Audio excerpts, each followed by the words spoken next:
মহাগ্রন্থ আল কোরআন থেকে তেলাওয়াতের মাধ্যমে আমাদের অনুষ্ঠান শুরু হবে। আমি সিআরবি জামে মসজিদের সম্মানিত বেশ ইমাম হাফেজ মাওলানা জুবাইর কাসেমকে মহাগ্রন্থ আল কোরআন থেকে তেলাওয়াত এবং রমজানের তাৎপর্য শীর্ষক সংক্ষিপ্ত মতামত ব্যক্ত করার জন্য, বক্তব্য রাখার জন্য বিনীতভাবে অনুরোধ করছি।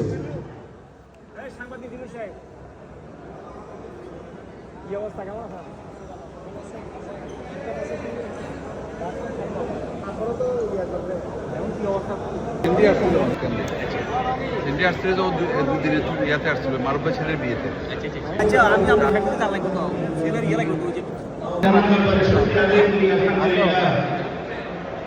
পরে দেখা হবে, কুশল বিনিময় হবে। তার জন্য এদিকে মনোযোগ দিতে পারি। কোরআন এবং হাদিসের কথা শুধু শোনার মধ্যেও লাভ আছে। আল্লাহ রাব্বুল আলামিন ওয়ালাকিন ফাইন্না যিকরা তানফাউল মুমিনিন। আখিরাতের কথা আল্লাহর কোরআনে এক মাস সিয়াম সাধনাকে ফরজ করেছেন। আল্লাহ রাব্বুল আলামিনের একটা বিশেষ উদ্দেশ্য আছে, রোজাকে ফরজ করেছেন। সেই উদ্দেশ্যটা আমরা কতটুকু অর্জন করতে পারলাম? প্রধানতম উদ্দেশ্য বলেছি যে আল্লাহ আমাদের আল্লাহ হালাল করে দিয়েছেন, আমাদের হালাল খাবার। কিন্তু রমজান মাসে আমরা ঘরের মধ্যে পতঙ্গকে বিশ্বাস থেকে শুধু আল্লাহ পাকের কাছে এতটুকু বলে যে আমাদের রব, আপনি আমাদেরকে মাফ করে দিন। আল্লাহ বলেন আমাদেরকে আমল করার তৌফিক দান করুন, আমিন।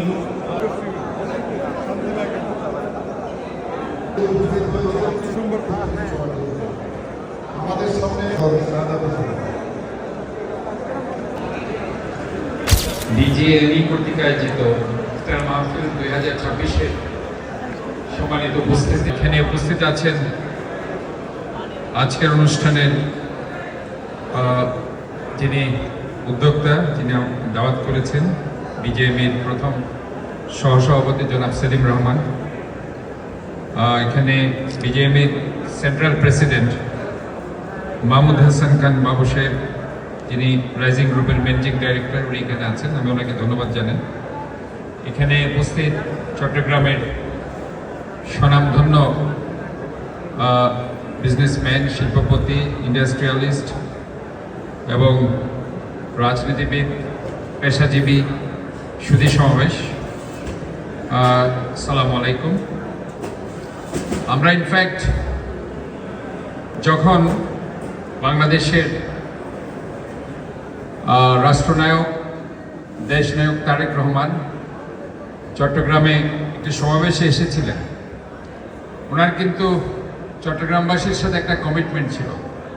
সেটা হচ্ছে চট্টগ্রামকে কমার্শিয়াল সিটি করা, বাণিজ্যিক রাজধানী, কমার্শিয়াল ক্যাপিটাল সিটি। তা আমার মনে হয় আজকে এটা অবশ্যই, আমি চট্টগ্রাম সিটি কর্পোরেশনের মেয়র হিসেবে সেদিন স্টেজ ওনাকে দাবিটি জানিয়েছিলাম। পাশাপাশি আজকে চট্টগ্রামের থেকে যিনি সর্বপ্রথম অর্থমন্ত্রী হয়েছেন আমির খসরু মাহমুদ চৌধুরীও ওনার বক্তব্য এটা বলেছেন। তা আমরা সবাই একমত আছি চট্টগ্রামকে বাণিজ্যিক রাজধানী করার কাজে। আপনারা যারা আজকে এখানে আছেন, বিজেএমইর নেতৃবৃন্দ, আপনাদের একটা বিশাল ভূমিকা আছে এই চট্টগ্রামের বাণিজ্যিক রাজধানী করার ক্ষেত্রে। তা আমার মনে হয় আমরা সবাই মিলেই যদি একসাথে কাজ করতে পারি, তাহলে চট্টগ্রাম বাঁচলেই যে বাংলাদেশ বাঁচবে, এই স্লোগানটাকে যদি আমরা সামনে এনে এই কাজগুলো করতে পারি, তাহলে আশা করি এটা কঠিন কিছু নয়। আমাদের এটা স্মরণ রাখতে হবে, 2003 সালে আমাদের প্রাক্তন প্রধানমন্ত্রী প্রয়াত দেশনেত্রী বেগম খালেদা জিয়া, ওনার শেষ যে মিটিংটা হয়েছিল 2003 সালে, সেখানে কিন্তু উনি বাণিজ্যিক রাজধানী করার, বাস্তবায়ন করার জন্য ওনার যে কর্মধারা, সেটা কিন্তু উনি সেখানে করেছেন। এবং যার প্রেক্ষিতে আপনারা দেখেছেন চট্টগ্রামে ইন্টারন্যাশনাল ট্রেড সেন্টার হয়েছে, চট্টগ্রামে বিভিন্ন বিমা, ব্যাংক অফিসের হেড অফিস আসা শুরু হয়েছিল। কিন্তু পরবর্তী 2006 সাল থেকে যারা ক্ষমতায় ছিল তারা কিন্তু চট্টগ্রামকে বাণিজ্যিক রাজধানী করার জন্য এগিয়ে আসেনি, যার কারণে চট্টগ্রামবাসী অবহেলিত হয়েছে। কাজে আজকে আমরা যদি একসাথে ঐক্যবদ্ধ থাকতে পারি তাহলে আশা করি আমরা এই জায়গায় আমরা কাজ করতে পারবো। এবং আমি স্মরণ করছি শহীদ রাষ্ট্রপতি জিয়াউর রহমানকে, যিনি প্রথম ব্যাক টু ব্যাক এলসি এবং বন্ডেড ওয়্যার হাউসের মাধ্যমে গার্মেন্ট শিল্পটাকে অত্যন্ত একটি জনপ্রিয়তার দিকে নিয়ে গিয়েছিল। এবং আমরা মনে করি যে এখন আমাদের যে জিডিপি আছে সেটা গার্মেন্ট শিল্প এখন 1 নম্বরে আছে। এবং এরপরে যদি অন্যান্য সেক্টরগুলো আমি কৃষি বলি কিংবা আমি যদি রেমিটেন্স সেটি তারপরে আমরা ধরবো। এবং নতুন নতুন এখন শিল্প এগিয়ে আসছে, অথবা conductor chips, semiconductor chips, pharmaceuticals industry, পর্যটন, ট্যুরিজম এবং আরও অনেক ক্ষেত্র আমাদের এখানে অবধারিত আমাদের এই চট্টগ্রামের জন্য হয়তোবা তার উন্মুখ হয়ে আছে। তো আমরা মনে করি দোজ আর দ্য ইনভেস্টার্স, তারা এখানে ইনভেস্ট করতে পারে। বিশেষ করে আমি বলতে চাই যে এখানে একটা বিশাল ক্ষেত্র আছে পর্যটন ট্যুরিজমের জন্য। তো এখানে আসলে অনেক জায়গা পড়ে আছে, আমরা হয়তোবা সেগুলোকে আমরা হয়তোবা চিহ্নিত করতে পারছি না। ঠিক এখানে আসার আগেই সার্কিট হাউসে আমি একটা মিটিং করে এসেছি, বিচ ম্যানেজমেন্ট কমিটি, জেলা প্রশাসক এবং অন্যান্য যারা এটার সাথে আছে। আমাদের এটা সম্পদ। এই চট্টগ্রাম এমন একটি প্রবেশদ্বার যেখানে এই যে ট্যুরিজমের যে স্পটগুলো আছে, সেটা আপনি রাঙ্গামাটি বলেন, খাগড়াছড়ি বলেন, কক্সবাজার বলেন, বান্দরবান বলেন, কাজে সব মিলে এই চট্টগ্রামকে যদি আমরা বাঁচাতে পারি তাহলে আশা করি আমরা বাংলাদেশকে বাঁচাতে পারব। আমি আজকে এখানে আবারও আপনাদের এই ইফতার মাহফিলে হয়তো বা শেষ পর্যন্ত আমি থাকতে পারছি না, সেজন্য আমি দুঃখ প্রকাশ করছি, যেহেতু আমার আরও 2টি ইফতার পার্টিতে যেতে হবে। তো আমি আপনাদের প্রতি আবারও কৃতজ্ঞতা প্রকাশ করছি আমাকে আমন্ত্রণ। আপনাদের মাহে রমজানের শুভেচ্ছার পাশাপাশি আগামী ঈদের ঈদ মুবারক জানিয়ে আমি আমার বক্তব্য শেষ করছি। আল্লাহ হাফেজ, সবাইকে ধন্যবাদ।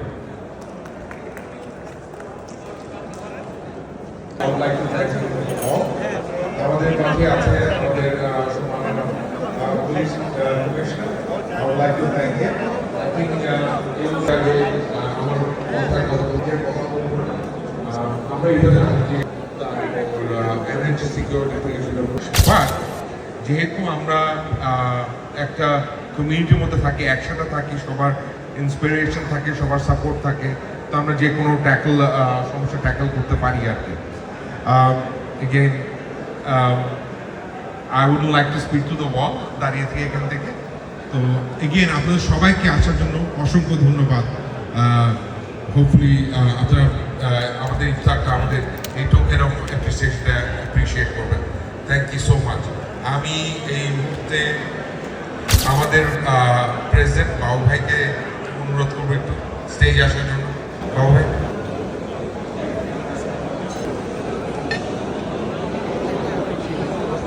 সম্মানিত উপস্থিতি, আসসালামু আলাইকুম।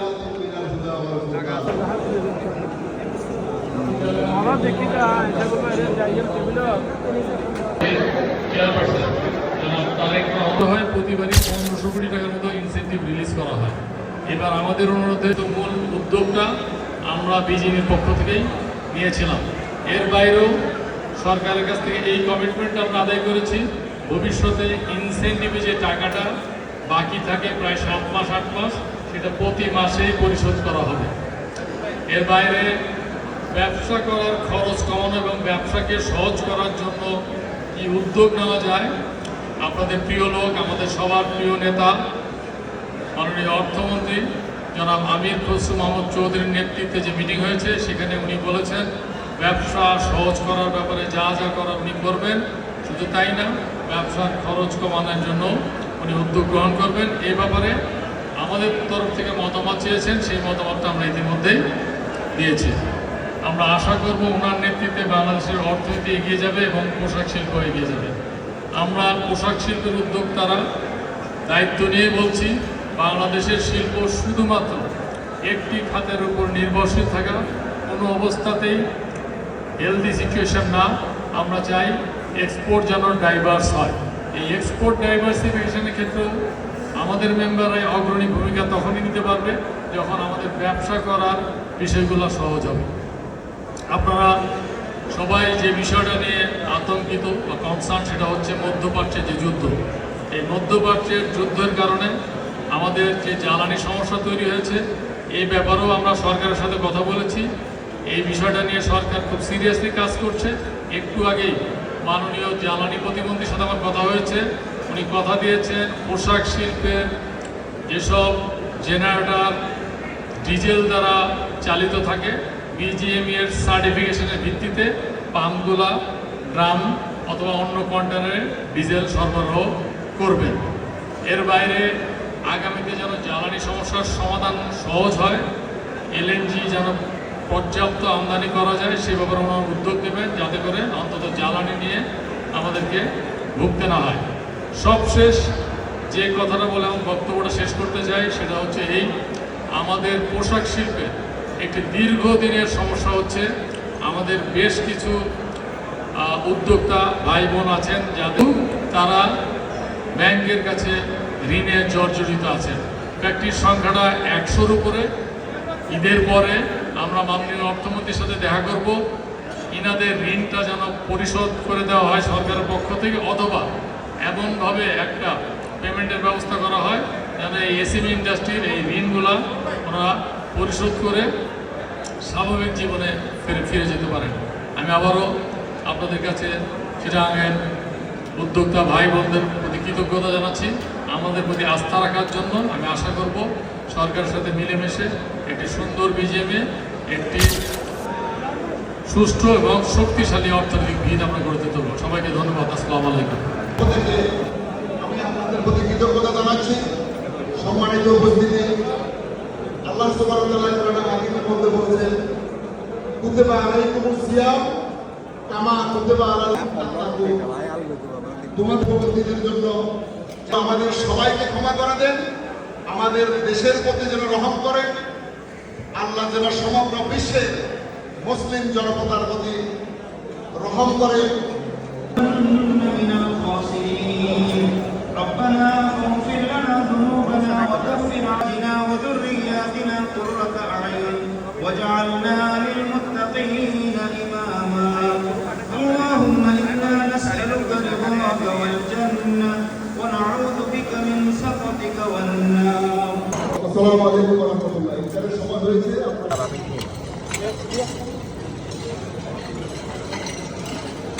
সম্মানিত উপস্থিতি, পরে নিচে আমাদের নামাজের ব্যবস্থা করা আছে, আমরা সবাই একসাথে আমাদের বিজিএমির ইফতার পার্টিতে অংশগ্রহণ করেছেন মাননীয় সিটি মেয়র, সেজন্য ওনাকে অসংখ্য ধন্যবাদ সবার পক্ষ থেকে।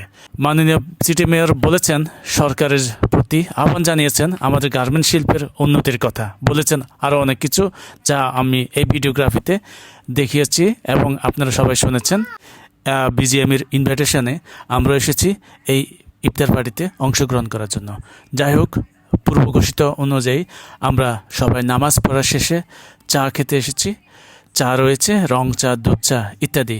যাই হোক, ছবি ভিডিও সব কিছুর পরে সফল হয়েছে আমাদের আজকের বিজিএমের ইফতার পার্টি। এই বিজিএমের ইফতার পার্টিতে এসেছেন আরও চিফ ক্লাসের কর্ণধার এবং আমাদের সহকর্মীবৃন্দ। সবাইকে অশেষ ধন্যবাদ জানিয়ে আজকের ভিডিওটি শেষ করছি। আল্লাহ হাফেজ।